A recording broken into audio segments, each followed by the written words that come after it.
Sarah Jane Mason, and I'm the co-director of Lacuna Festivals. Earlier on, Peter mentioned a festival with a team of two. That's us. So that gives you like a little bit of an idea of how we operate. It would be really helpful if I could get the slides up, please. Thank you so much.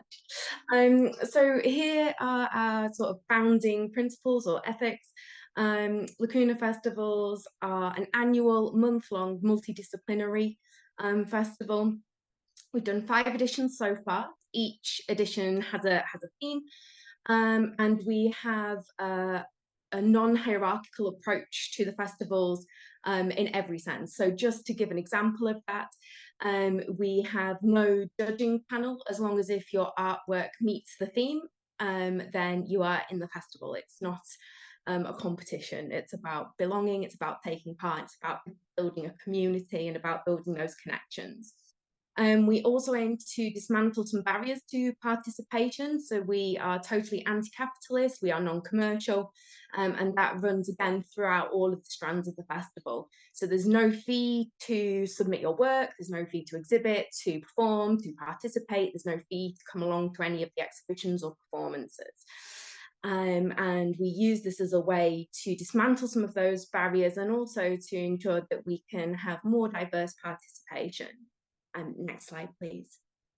The festivals and the initiatives within the festivals are created as a way to hold space. That is how we see our role as facilitators. And we have spaces to online and face-to-face and also across distance. And what I mean by that is, for example, we had a project called the Traveling Sketchbook, and this was a physical sketchbook that got posted around the world. It went to about 18 different countries. And so there was a different type of conversation happening there as to in a Zoom call, as to around a table in a pub, as to having a presentation in a gallery. So we try and provide lots of different platforms for people to access. We also say join the conversation, and when we say that, we mean join the conversation and your views will be listened to. So it's very participant-led. An example of this is our theme. So every year the artist suggests themes for the following year, and it's a totally democratic and public open vote. And whatever gets the most votes is the next year's theme. We don't shy away from difficult conversations. We encourage all conversations around all sorts of different topics. An example of this is providing a platform for a group of Ukrainian artists to discuss about Russian participation in cultural and arts events, which was quite a provocative conversation for a lot of the audience members. As a facilitator, one of the things that I like to do is when people suggest events, because our events are all suggested by our participants, I go through and see if there are similar threads between participants, and then I invite them to collaborate and work together.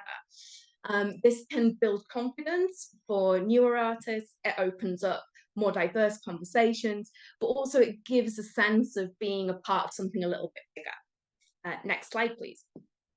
And this sense of being part of something a little bit bigger is really important when it comes to creating community. We think that if you make a real connection, then you have a real community that gives a sense of belonging and identity. And in fact, our artists were so keen to have an official identity as like a Lacuna Festival artist that they almost petitioned us for like 2 years to have merchandise. And we were like, oh no, it's, you know, we don't really want to do that. But we have relented because, like we say, it's participant led. If that is what you want, then we will provide that within our framework. So we have merchandise on a print to order basis, so it's sustainable, but also it's not for profit, so it's just whatever it costs the supplier to make is what people pay. And this kind of idea of participants leading the festivals is developing with each edition. So our last edition, which is the Metamorphosis poster here, the branding, as we call it, for the year, was a participant project that was created by one of our artists. And so they came, Molly Goering, and they came up with this idea of everybody making this gesture and sending it in, and then came up with our poster idea. The last point on community is that we have a publishing house, and we use our publications as a way not only to archive what we do as festivals, but to celebrate our artists and to provide something tangible for them to take out and share with their wider community. And next slide, please. Thank you. And one of the key points about having this community is our artists' feedback that these connections and this community makes the space feel safe and inclusive and accessible. And so that provides a comfortable space to explore their creative practice and to create new work. So that means that they are more open to experimenting and investigating. And an example here on the left-hand side of the screen, these are examples from our collaboration project, which we run every year. Artists submit a half-finished piece of work. It can be in any media, any material. We have performing arts, musicians, spoken word pieces, we've had raps, we've had all sorts of stuff. We have a fun spreadsheet, we put everybody's work in, and we then at random pair people up, so you get a new piece of work back to finish. You've never met that artist, you've never had a conversation with that artist, and yet again you're having this conversation, this collaboration, and making this connection actually through creative practice. On the right hand side, this was a project led by theatre company Tanani Nani in 2020, and it brought together 15 artists from around the world to create, it's about 45 minutes piece, called Hero, the Dream of a Working Class Man. You can still see this on our YouTube channel. But I wanted to draw attention to this because these artists are working together still now, 4 or 5 years later. So having that real connection means that there are lasting changes to practice for our participants. Next slide, please. Katinka mentioned ecosystems earlier, and we see Lacuna festivals as being nested within lots of other ecosystems. And the importance of that for us is about sharing knowledge and experience and skills and understanding, about learning from cross-sector exchange, but also from coming from a place of generosity. So dismantling information keeping as a way to tackle privilege.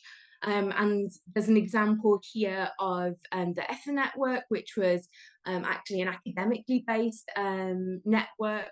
You can see the seminar titles here. There's a recently published book called Listening Without Borders. I highly recommend it. There's a little 50% off code there, but it's just really interesting because this is a book that asks questions about how we can encounter difference, how we can engage with other people, basically, but from loads of different perspectives: academics, artists, activists, etc.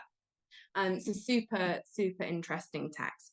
And finally, a little bit about the future. So on to the next slide, please. The future for us is really meeting people where they are, which has always been our basis for participation.